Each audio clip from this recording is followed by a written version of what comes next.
Hello everyone. भारतीय startup ecosystem America और चीन के बाद दुनिया का तीसरा सबसे बड़ा स्टार्टअप है। सिंगापुर ने भारतीय स्टार्टअप का सबसे ज़्यादा ध्यान खींचा है। हाल ही के एक अध्ययन के अनुसार 2000 से लेकर 2012 तक 1100 से 4000 स्टार्टअप्स रजिस्टर हुए हैं। ये बहुत बड़ा अमाउंट है और अब तक 8900 रजिस्ट्रेशन हो चुके हैं 2019 तक। तो आइए देखते हैं कुछ खास रीजंस जिनकी वजह से इंडियन स्टार्टअप सिंगापुर को परफेक्ट लोकेशन मानते हैं अपने ऑपरेशन चलाने के लिए। वर्ल्ड बैंक ग्रुप की डूइंग बिजनेस रिपोर्ट के अनुसार स्टार्टअप्स के लिए रजिस्ट्रेशन एवरेज प्रोसेस 2.5 से 3 दिन और 3 स्टेप्स में होती है। वहीं रीजनल में एवरेज 34 दिन और 7 स्टेप्स में होते हैं इनकॉर्पोरेशन प्रोसीजर के लिए। वर्ल्ड इकोनॉमिक फोरम की लेटेस्ट ग्लोबल कॉम्पिटिटिवनेस रिपोर्ट के हिसाब से सिंगापुर 144 देशों में सेकंड नंबर पे आता है नए बिजनेस को बढ़ावा देने में। तो वहीं इंडिया का इसमें 60th स्थान है। हालांकि इंडियन इकोनॉमी रैपिडली ग्रो कर रही है, पर इसमें सूटेबल इंफ्रास्ट्रक्चर की कमी और हाई लेवल करप्शन के कारण ये सिंगापुर के बराबर नहीं है। सिंगापुर कॉर्पोरेट टैक्स इनकम पे सिर्फ 17% है। यहाँ न्यूली डेवलप्ड कंपनीज के लिए स्टार्टअप टैक्स छूट मिलती है। उनके पहले 3 साल के असेसमेंट में $1 लाख इनकम पूरी तरह से टैक्स फ्री है और नेक्स्ट $2 लाख की इनकम पर 8.5% चार्जेबल है।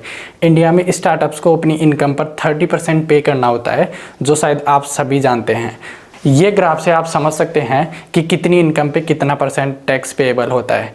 देखा जाए तो यहाँ मैक्सिमम टैक्स 17% ही पेएबल होता है।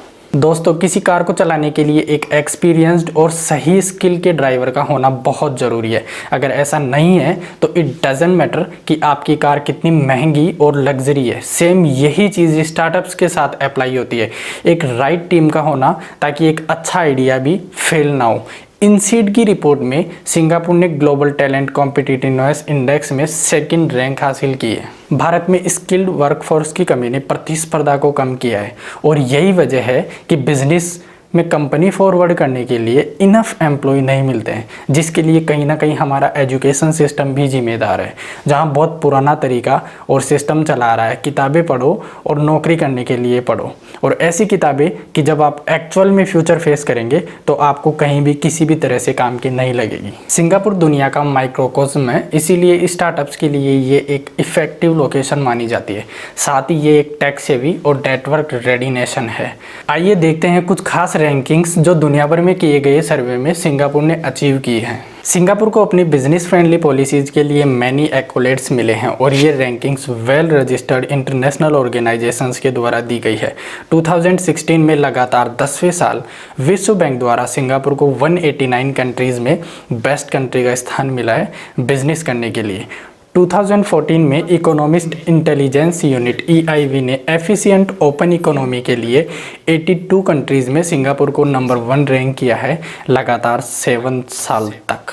US based business environment risk intelligence research group ने सिंगापुर को हाईएस्ट रैंक दिया है इसके प्रोडक्टिव वर्कफोर्स के लिए।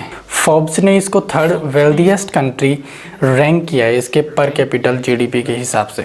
सिंगापुर में वेल डेवलप्ड फ्री इकोनॉमी है जो प्राइमरली ट्रेड, फाइनेंस और मैन्युफैक्चरिंग पे बेस है। सर्विसेज इसकी GDP का 75% है, जो इसकी वर्कफोर्स का 80% एम्प्लॉयमेंट है। लो इन्फ्लेशन मेंटेन करने से country very low unemployment maintain करती है। आज के समय में यहाँ पर कैपिटा GDP 59,797 है, जो कि बहुत अच्छी ग्रोथ है। यह कंट्री ने साल 2019 में करीब $645 बिलियन का एक्सपोर्ट किया था, जो केवल 5.7 मिलियन लोगों के साथ इस देश ने वर्ल्ड में 10th largest foreign currency reserve किया है। यहाँ स्टेट गुड फाइनेंशियल कंडीशन का जुडिशियल यूज़ करता है। ये हाउस, एजुकेशन, ट्रांसपोर्ट और हेल्थ केयर सब्सिडीज़ प्रोग्राम्स के लिए फंड करता है। ये सभी एट्रीब्यूट सिंगापुर को रोबस्ट और वेल मैनेज्ड इकोनॉमी बनाते हैं। सिंगापुर गवर्नमेंट बहुत ही प्री ग्रोथ और इनोवेशन फ्रेंडली पॉलिसीज़ को अडॉप्ट करती है। ये स्टार्टअप्स को टैक्स इंसेंटिव्स और इन काइंड असिस्टेंस स्कीम भी प्रोवाइड कराती है। कुछ सेक्टर्स में सरकार लेबर कॉस्ट को भी सब्सिडी देती है। ये सभी बेनिफिट्स लोकल और as well as foreign on business के लिए भी अवेलेबल है। सिंगापुर मार्च 2016 तक 124 कॉमर्शियल बैंक, 365 फंड मैनेजर्स और 531 capital market service licence holders का वाइब्रेंट नर्व सेंटर रहा है। ये एशिया में सिर्फ वेल्थ मैनेजमेंट और इन्वेस्टमेंट हब ही नहीं बल्कि fourth largest forex trading centre the Singapore exchange भी है। सिंगापुर एजुकेशन सिस्टम दुनिया में सबसे बेहतरीन एजुकेशन सिस्टम में आता है। सिंगापुरियंस की हार्ड वर्किंग, रूल फॉलोइंग और प्रोडक्टिव, हाईली एजुकेटेड रेपुटेशन है। सिंगापुर एक फॉरेन प्रोफेशनल के लिए वर्क वीज़ा या फिर परमानेंट रेजिडेंस को इजी बनाता है और देश के लगभग 1/3 वर्कफोर्स विदेश से आते हैं। साउथ ईस्ट एशिया में सिंगापुर की सेंट्रल लोकेशन इसको 4 बिलियन लोगों में फिजिकल और मेटाफोरिकल गेटवे बनाती है। सिंगापुर डायनामिक सप्लाई चेन के साथ साथ एफिशिएंट लॉजिस्टिक इंफ्रास्ट्रक्चर सुविधा प्रदान करता है। As of February 2019 Changi international airport दुनिया भर के लगभग 100 से अधिक कंट्रीज और टेरिटरीज में 400 से अधिक शहरों के लिए उड़ान भरने वाली 100 से अधिक एयरलाइंस को सेवा प्रदान करता है। हर हफ्ते के लिए लगभग 7200 एयरलाइंस लैंड और डिपार्ट होती है, जिसमें 62 मिलियन से अधिक पैसेंजर्स निकलते हैं इस एयरपोर्ट से। यह मैनी लीडिंग लॉजिस्टिक्स फर्म्स जैसे VPS और फेडेक्स का घर भी है। ये सब तो थे सिंगापुर में बिजनेस करने के कुछ खास एडवांटेज। अब आइए बात करते हैं कुछ डिसएडवांटेजेस के बारे में। One of the biggest downside जो है सिंगापुर मूव करने की, वो है यहाँ की कॉस्ट। यहाँ सब कुछ ही बहुत महंगा है, जैसे कि ग्रोसरीज, बिल से लेकर वेस्टर्न लग्जरी जैसे अल्कोहल और फूड भी। सिंगापुर लगातार रहने के लिए दुनिया के सबसे महंगे शहरों में से एक है। फैमिली को रिलोकेट करने में यहाँ की एजुकेशन और एकोमोडेशन हाई कॉस्ट है।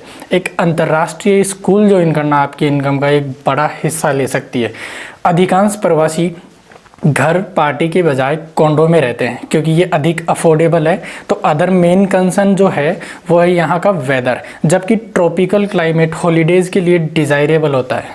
पूरे साल हॉट और ह्यूमिड वेदर ड्रेनिंग हो सकता है। यहाँ के सबसे गर्म महीनों में AC की ठंडी हवा को छोड़कर बाहर निकलना मुश्किल हो सकता है। यहाँ डिहाइड्रेशन और सनबर्न लार्जेस्ट हेल्थ इश्यूज़ हैं। अगर ये वीडियो आपको इन्फॉर्मेटिव लगी तो इसे शेयर और लाइक ज़रूर करें। Thanks for watching.